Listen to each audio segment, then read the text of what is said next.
Hello and welcome to another Doctor Who video. Today we're doing something a bit different because me and Brad here have been watching Doctor Who. We've been watching Rose from Series 1.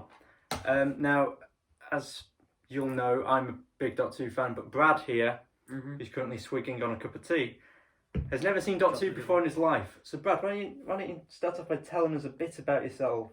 Do you like Doctor Who? I do now. Yeah, Was today your first? Yeah, first time watching Doctor Who. Yeah, Nathan put out on his Instagram saying, what was it like? Which stories would be best to show somebody who's never seen Doctor Who before? That was it. Yeah. And we had 25 people say Rose, followed by, I think 10 people said The 11th Hour, and yeah, one person said The Woman Who Fell to Earth. Which, if you know what I think about Series 11, we're not watching that. So we watched Rose, and yeah, we're just going to talk about it a bit, really. Yeah. We've done a highlights reel of us watching it, so that'll be going up at some point after this review. It's just us watching it, having a laugh about it, not taking it too seriously, although you do have a habit of critiquing it too much. Well, there's just things that didn't make sense about it, but I guess, yeah, I don't know. Well, let's start off. Did you like the story? Yeah, it was really good. I think it was definitely a good choice that the people made on Instagram saying to watch that one. Like that, it was really good. It was like engaging enough to like make me want to watch it and stuff. And was that because you didn't have to know anything before it? Yeah, I think so. But also, I just like the way that like the whole story behind it. I think it was really cool. About how it was like she had nothing to do with it, and then obviously she got like roped into the whole. Yeah, because it's very much told from Rose's perspective, isn't it? Yeah, because obviously, yeah, exactly. So it's like you start out, and if you're like me and you didn't know anything about it, and then you know, obviously you're kind of going through that whole story with her, if that makes sense. Because it's like you started out, and I'm just like, right, okay, what's this? Why is there some mannequins cutting about? And then obviously, you know, the story it starts out. You don't really know fully what's going on, or you might do if you know a lot about it. But the story starts out and it tells itself as it goes, if that makes sense. It's not kind of like, you know, with like, say, I don't know, like James Bond. It's like, you know, there's going to be a villain, you know, there's going to be a guy, you know what's going to happen. With that, it's kind of like, what are these things, and it tells itself as it goes. You know what I mean? It's like it's not until the end where you finally where it all comes together with the nesting and and you finally understand. You're like, all right, okay, so that's what's going on. But when you're going through it, it's like, I want to know what's going on. Yeah, why has that guy just been eaten by a bit? You know, it was. Yeah. What did you think of the 9th Doctor, Christopher Eccleston? Yeah, I think he played it. I mean, obviously, I don't really have anything to compare it to, but I liked. But did you like how he felt like he was in control whenever he was in the room? Like, there's that great scene when he's confronting the Nesting and he goes, "I'm talking." Yeah. Like, you really get a sense that he's the most intelligent person in the room. Yeah, certainly for me. Yeah, exactly. Yeah, exactly. I liked all his mannerisms about how it was like just kind of like another day in the office for him, you know. And you said that a couple of times as we were watching it. Yeah, he was just like really like, all right, okay, you know, like he had like the I don't really care sort of attitude, but also like the I've just got a job to do kind of thing. And there was loads of shenanigans going down. I thought he played it really well, I guess. I think what helps is that he looks like he could just blend into the crowd because of his costume. Because obviously we haven't shown Brad any classic Doctor Who yet. I'm sure that will come at some point in the future. But he's just there wearing a leather jacket, a V-neck top, black trousers and boots. That's like me. Yes. As opposed to like the 4th Doctor, who's there wearing a 20-foot scarf, velvet coats. A 20-foot scarf? Yeah, the multicoloured scarf. Is that the one that you've got in you? Yeah. Why is it 20 feet? Like, it was meant to be just like a normal scarf, but they sent so much wool to the woman who was knitting the scarf, and she just got carried away. Got a bit sidetracked talking about Tom Baker's scarf. Was that in the story, or was that like a real life thing that just happened? That was a real life thing that happened. And they just put it into the story. Oh, fair news, as you do. We've established very early on that Brad knows nothing about Doctor Who. Literally nothing. You liked everything about the 9th Doctor then? Yeah. Costume, look, mannerisms, acting. Yeah. Yeah, it's just how it he kind of kept everything in the dark, if you will. Yeah, I think that was very much the idea when they were bringing it back, because this happens. You haven't seen the rest of series 1, but as the series goes on, the mentions of a war are brought up far more. Yeah, they talk to the point where because it's established, and sort of spoilers ahead, for you mainly than anyone else. Yeah. That there's been a time war and all of the Doctor's race is extinct. Right. Okay. And the Doctor is the one that caused it. Why did he do that? Because they were fighting the Daleks, and it was the only way to win. Ah, okay. I'll just have to watch it, I guess. Yeah. Right. But that's the one of the things that I wanted to ask you is, would you say that based on this story, is it enough for you to go and watch the rest of series 1? Mm-hmm. Yeah. I'd really? So. Yeah. Oh, Yeah, I'd very say so. good. Yeah, I'd say so. Yeah, because obviously it was like everything just about that episode was kind of kept in the dark until it's very much like pilot, isn't it? Yeah, in a way, it's like when I say like keeping things in the dark, I just mean like it felt as though he wasn't blabbering everything that was going on, and No. he was just like he's just bothered about what he was doing, And then leaving. to stop the mannequins and then going, and then she was obviously trying to find out what's going on, and then obviously from my perspective, not knowing anything, you kind of feel as though you're in her shoes in a way, and you're just kind of like going through, and he's not really just sitting her down and saying, right, okay, this is that. He's kind of just going about, and she's kind of having to chase him around in a way and find out what's going on. So from that, it's good, because I think that kind of makes it like he's withholding all the information that you want to know, if that makes sense, and it just adds to the whole I get that. Yeah. thing. I mean, as I was watching it with you, because obviously I've watched this story, I wouldn't like to think how many times. I was watching it from your perspective, thinking, well, the first time that you go into the TARDIS, Rose goes into the TARDIS, is the first time that the audience goes into the TARDIS. Yeah. So you get the same reaction that Rose did. Yeah, exactly, yeah. And the first time that you see the TARDIS vanish is the first time that Rose sees it vanish. Yeah. I didn't pick up on that before, because nowadays if you just tune in and out of Doctor Who, you take it for granted. Mm-hmm. But at the time, it was probably a very big deal. Mm-hmm. And seeing it from your perspective, Yeah. I could absolutely see that. Yeah, exactly, and it's another one of those things where I guess you can go back and re-watch it and enjoy it, because if you was to then learn about everything, like the whole story and the whole lore of it, and then when you go back and watch that, you're now not watching it from Rose's perspective, you're now watching it from the Doctor's perspective, because you know exactly what's going on, so you're getting a kind of different experience from it, I'd say. That's a very good way of looking at it. Again, We'll get him in for more videos. I was going to say, I'm not like a critique. I said that a bit weird then, didn't I? I'm not Critic. A critic, that's the one. I'm not like a critic, and obviously I'm not really massively good at reviewing stuff, I guess, but that's just probably the best way I'd say that. I think you've done a pretty good job of that. What did you think of the Autons? The mannequins, as you like to call them. That was funny. I liked, in a way, it was, I kind of want to say light-hearted, but I don't want to upset anyone in case everyone's like, this is the best thing going. I don't think anyone will say that Autons are the best monsters in Doctor Who. Well, I just mean Doctor Who as a whole. Like, there's just some weird stuff going on. Oh no, it's silly. Like, it's definitely silly. I mean, that scene of the wheelie bin is like... yeah. It's more sitcom than sci-fi, that. And the CGI didn't help. No, the CGI really. They needed a bit of... I think that's the only scene in it where the CGI is a bit ropey. Yeah. Everything else looks really good. Like when Hendrix' department store is blown up. Yeah, that looks really good. That did look good. Especially, you got to remember that's what, 15 years old. Yeah, 15 years old this year. That's quite good. I'd say it's held up. Not the best, but certainly alright. It is dated. You know. But it's not dated like some other things. Yeah, to the point where you're like... Where it's unwatchable because it's so dated. Yeah. Yeah.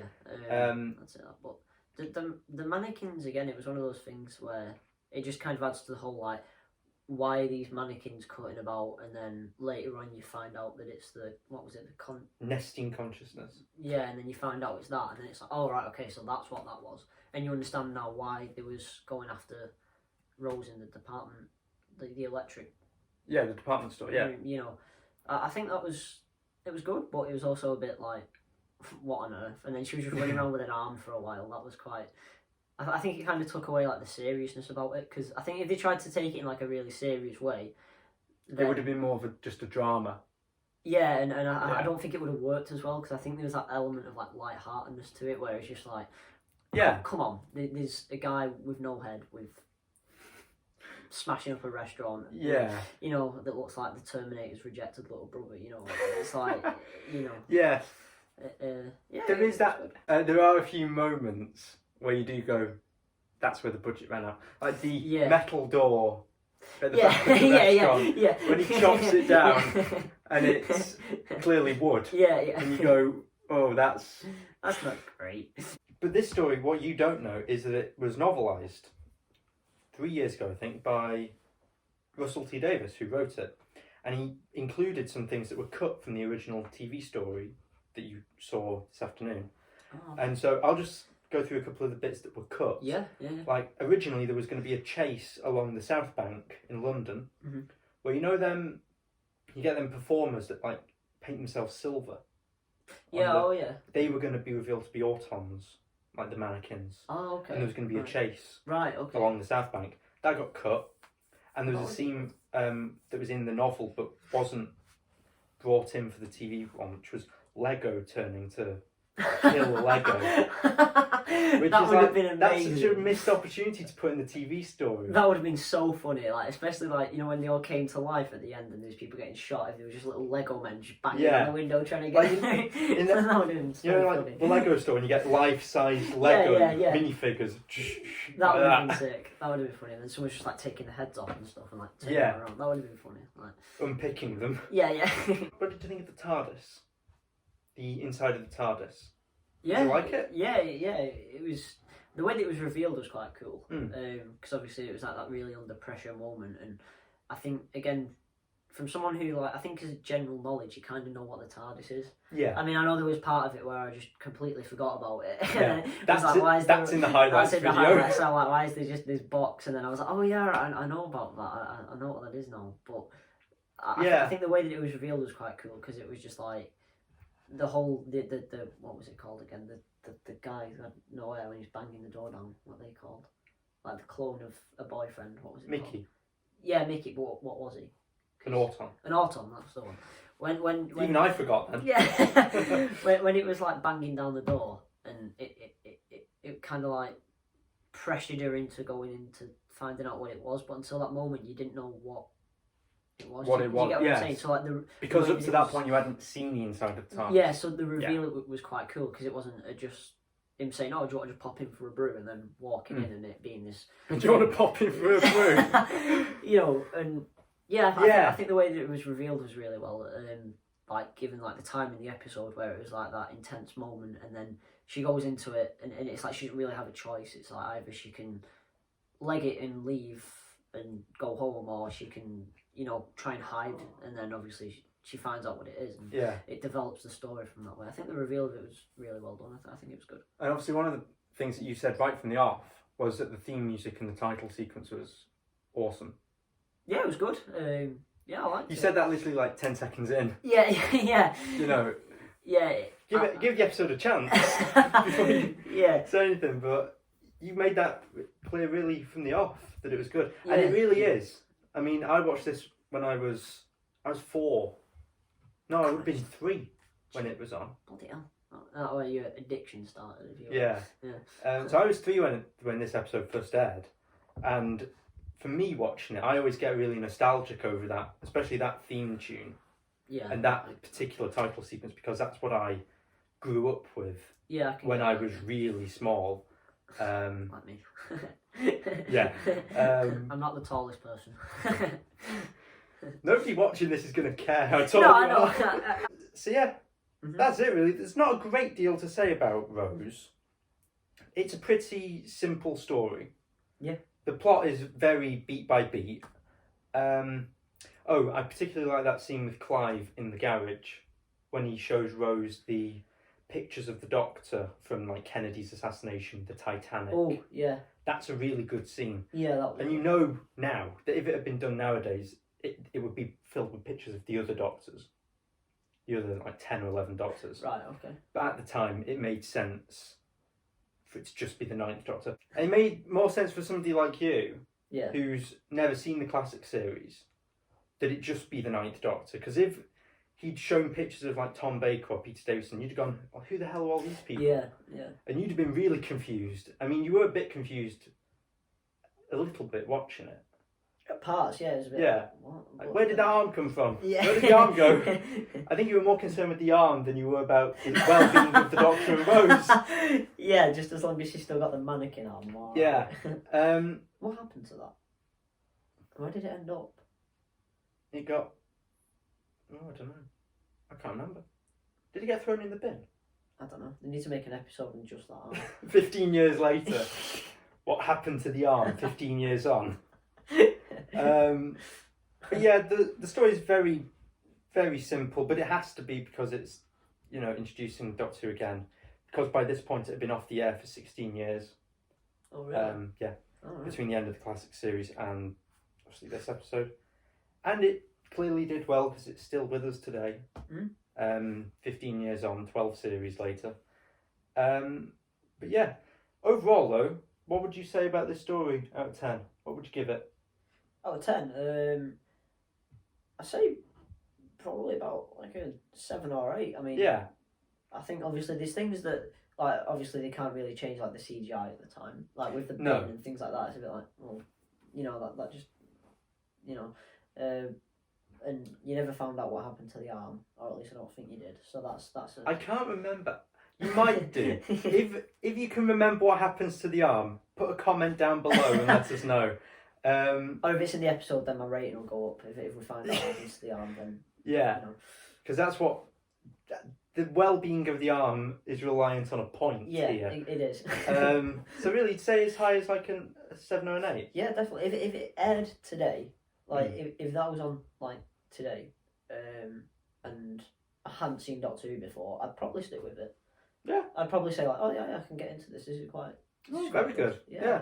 But obviously, going back watching it again, you know, or I say again, going back watching it. It's again for me. Well, again for you, yeah. But Yeah. Going back watching it like 15 years after it first aired, I think it was. I'd say it held up really well. Not necessarily in like the effects department, things like that. But obviously, No, but in If- terms of the story and Yeah, the characters. it's like I'm a massive believer with things like, even with like games and films and stuff like that. You don't necessarily need amazing effects to be No. able to tell and entertain like a good story, and I think that's definitely true. The story was really great. I think it was played really well, and it was definitely gripping enough or something. Postman. Oh, Sorry about that. I say we sorry. we just had to go away and collect the post. So yeah, overall, it's a really good story. I really enjoy it. I'd give it probably the same as you, 7 or an 8. I might even go to 9. I'd really enjoy it. I think it's really good. Yeah, definitely. Chris Eccleston's great. Billy Piper's great. Noel Clarke's great. It's just a really good story. It's just the perfect way of really reintroducing Doctor Who, or introducing Doctor Who as it is for you. Yeah, I'm guessing that's what they were trying to achieve as well, because there's probably a lot Yeah. of people alive at the time that had never seen the original series. Oh, absolutely, So, yeah, like an obviously- entire generation, probably. Yeah, exactly. Because if you were a kid in the 80s, chances are you'd have grown up, had kids of your own. Yeah. By the time the Doctor had come back around in 2005. Yeah.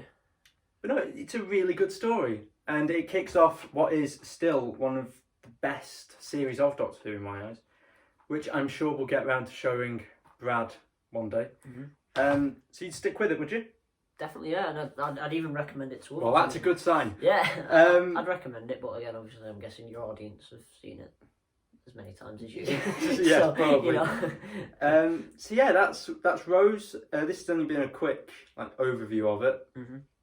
I say quick. I have no idea how long we've been running for. I don't know either. It's like 20 minutes or so, is it? I don't know. Can't tell the time. No. I can't. I'm joking. This has been something a bit different, hasn't it? Yeah. For both of us, really. Yeah. And hopefully it's the start of many more videos to come. Yeah. We'll try and cram a few more in, I think, before I go back to university and you go back to work. Yeah, sure. So we'll see what stories you want us to review next. So yeah, That's fun, yeah. thanks for watching. Subscribe to Nathan. Yeah, like, comment, subscribe, all that fun stuff, all that fun YouTube stuff. And I'll see you again soon for another Doctor Who video. Goodbye. Adios.